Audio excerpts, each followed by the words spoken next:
Good morning, Knicks Nation. Today is Tuesday. It's the 7th day of December, 2021.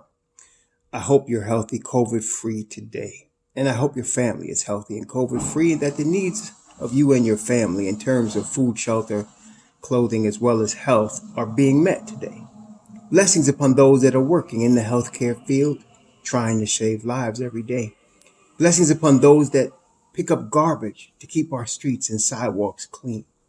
Blessings upon those also that make deliveries for our convenience, and double blessings on those trying to help and rescue and deliver the victims of prostitution, the victims of child prostitution, the victims of pornography, the victims of child pornography, as well as victims of child molestation and pedophilia, oftentimes also victims of human trafficking and sex slavery operations. Blessings upon these victims and on those trying to help, and double curses on the perpetrators of these horrible industries.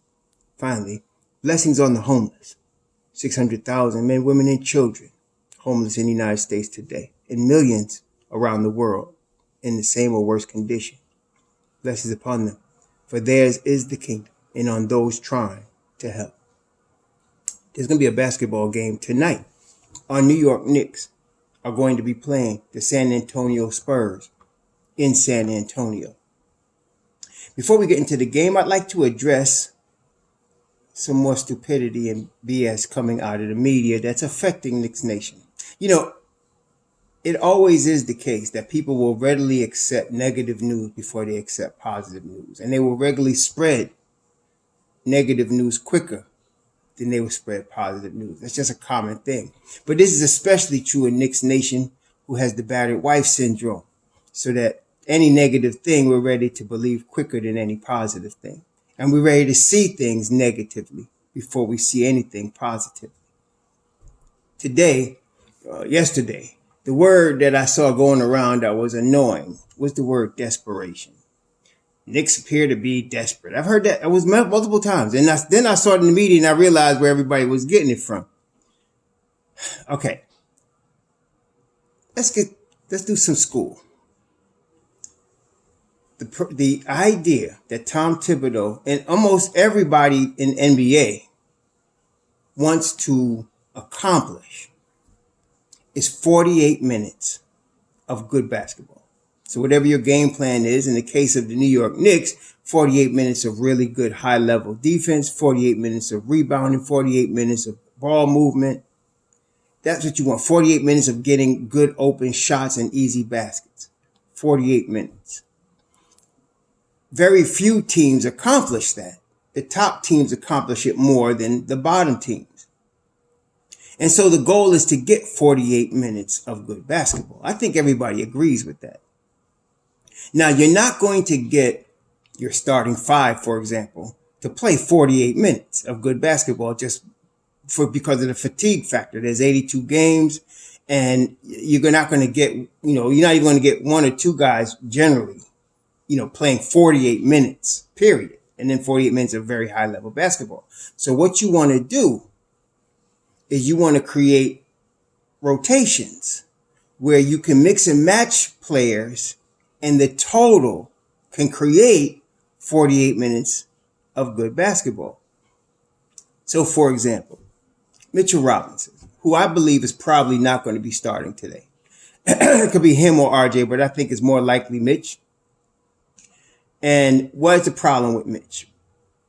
Well, he can't give you 48 minutes. He can't give you 30 minutes. He's getting fatigued. Okay. But at the same time, he's your best defender at the five. So you can't get 48 minutes from him. You can't get 30 minutes from him. So you would probably try to get as much high level, intense basketball from him as you can, no matter how many minutes it is, whatever he could give you. Mitch's case, he could probably give you a good 20 minutes, of getting out to the 3-point line, of sprinting out there, sprinting back to his man, helping out.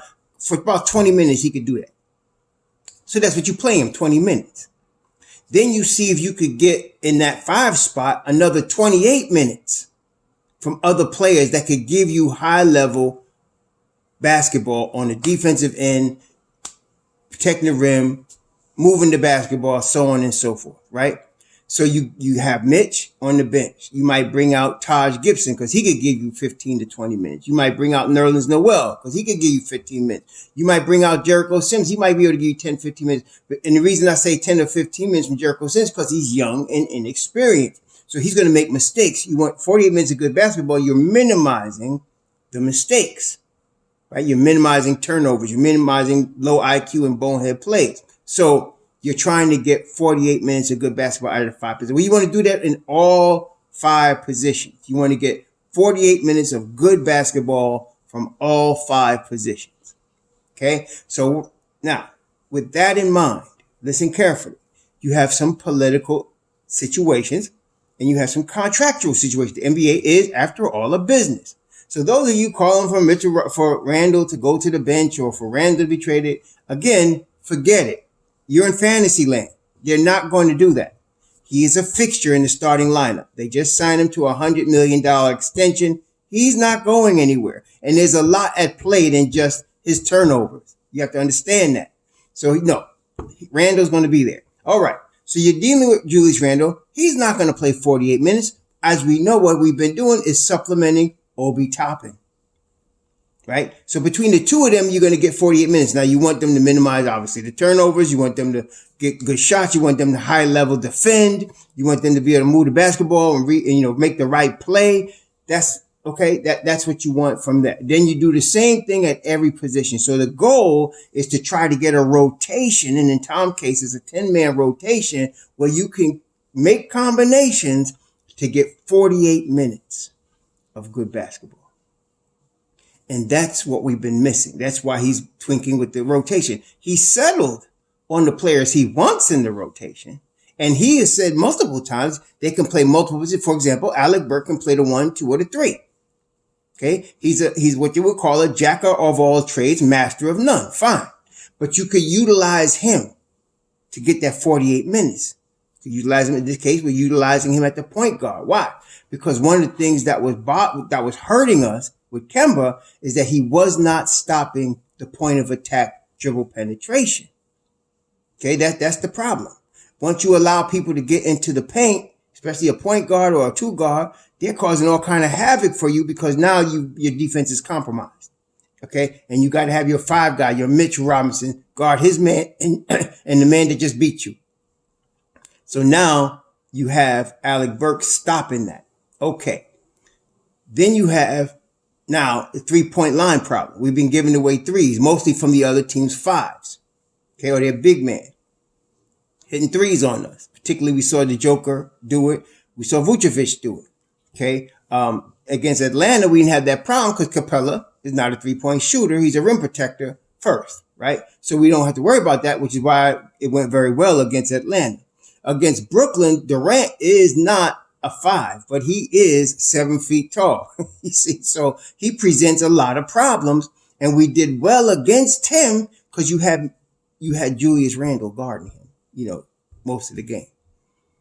And then you had Obi Toppin also doing a good job on him. You see, between the two of them, they got the 48 minutes of good defense you need against, one of the top, you between Durant, Antetokounmpo, and probably Steph Curry, you got the 3 best players on the planet. And so you're dealing with one of them right there. So if you could hold them to 27 points and a 9 of 30 shooting, okay, that's a victory.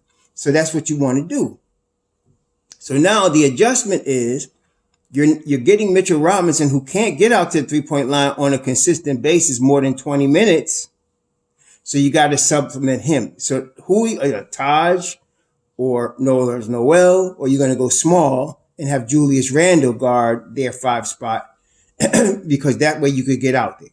Okay. So it's not desperation. It's searching for the 48 minutes of good basketball from the right combination of players.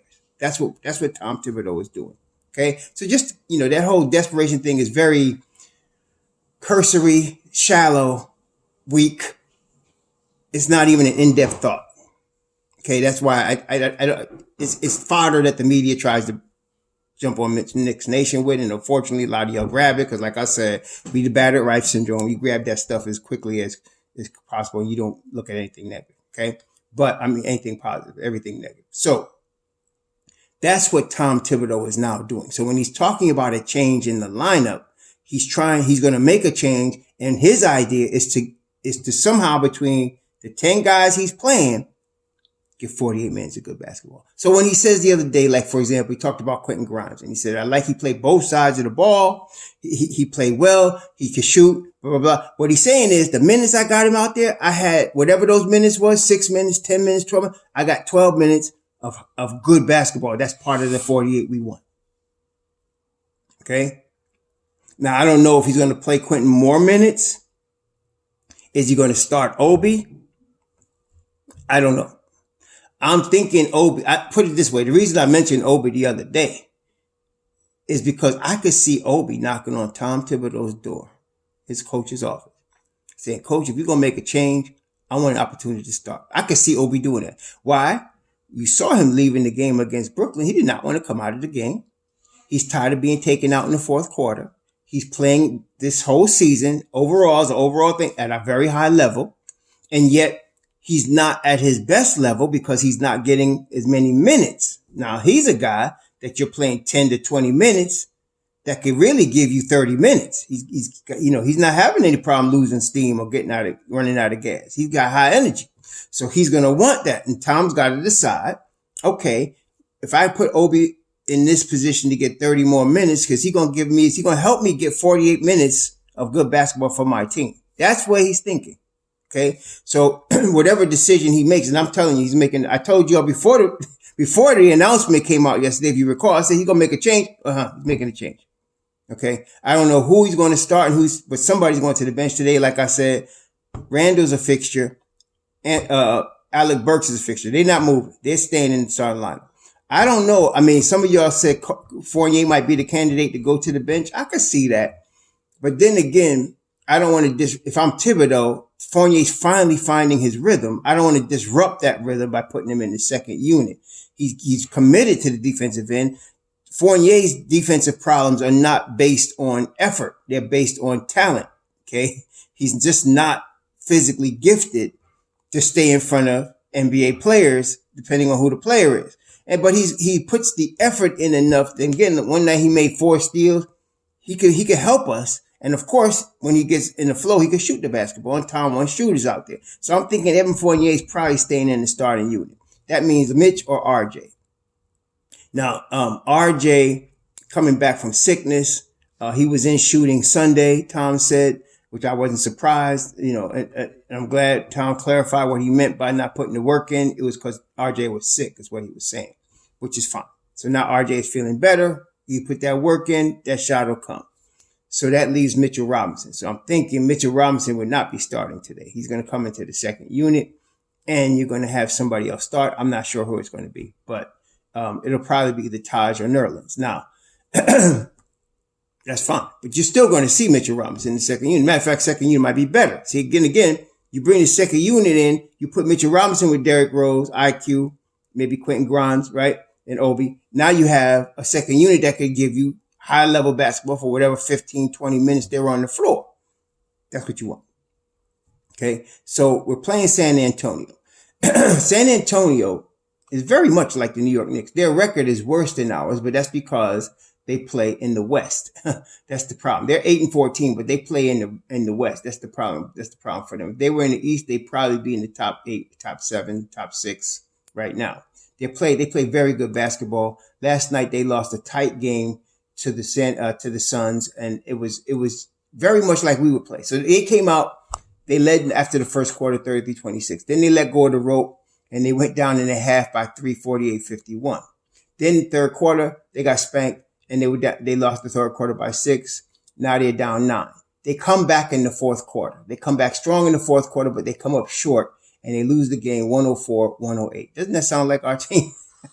Sounds like our team. But the difference, of course, offensively, they had 31 assists. They had 31 assists. They had 6 players in double figures, led by DeJounte Murray, 17, who also had 14 assists. And he's a player. Y'all need to stop. Let's go get DeJounte Murray off the shelf, as if you can just pick him up like Chantel's just gonna give him up.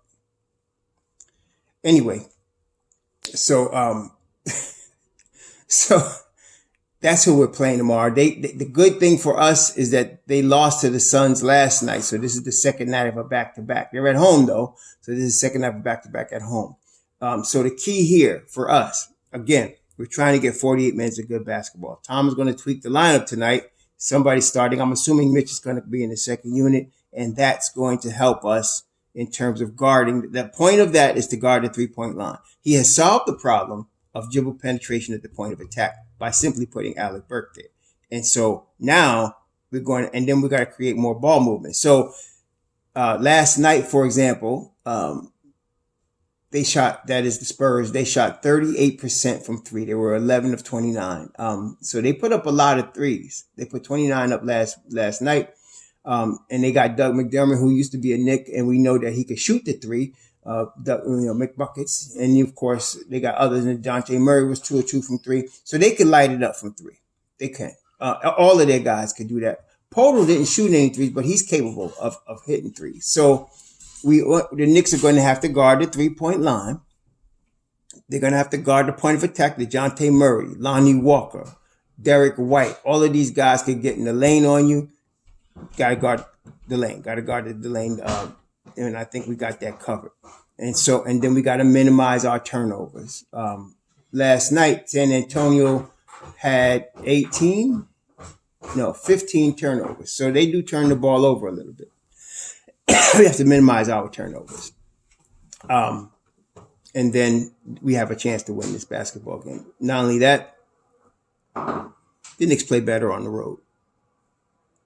This is what it is. They play better on the road. So we're in San Antonio.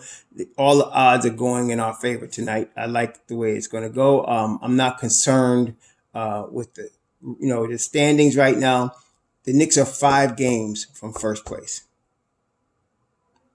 The Knicks are actually 2 games from the 4th seed. We're only in game, 25? 23? What game is this? I'm saying it's early. Okay? Very early.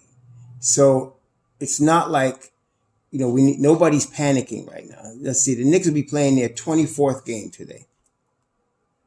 Okay? So nobody's panicking. Nobody's desperate. And let me add this one more thing. This whole James Dolan thing is BS. He came to a game. Period.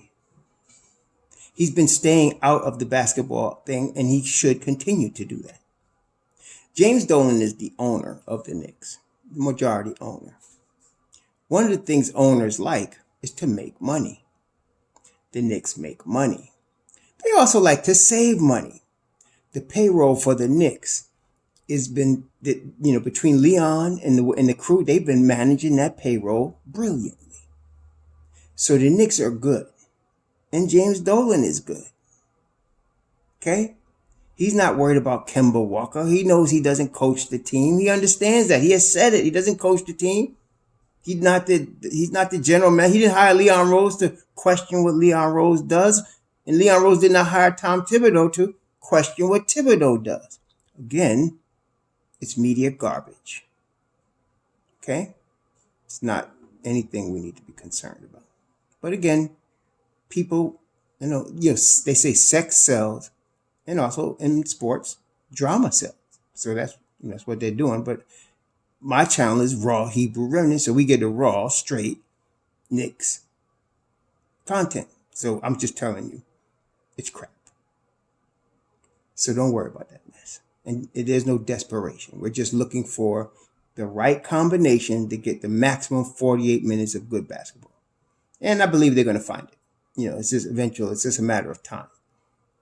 But anyway, it's Tuesday. There's going to be a basketball game. The Knicks are playing ball tonight in San Antonio at 8:30. It's going to be going close to my bedtime after that, but I'm hanging out to watch it. And we will be viewing the game tomorrow. Meantime, please be safe. Sure.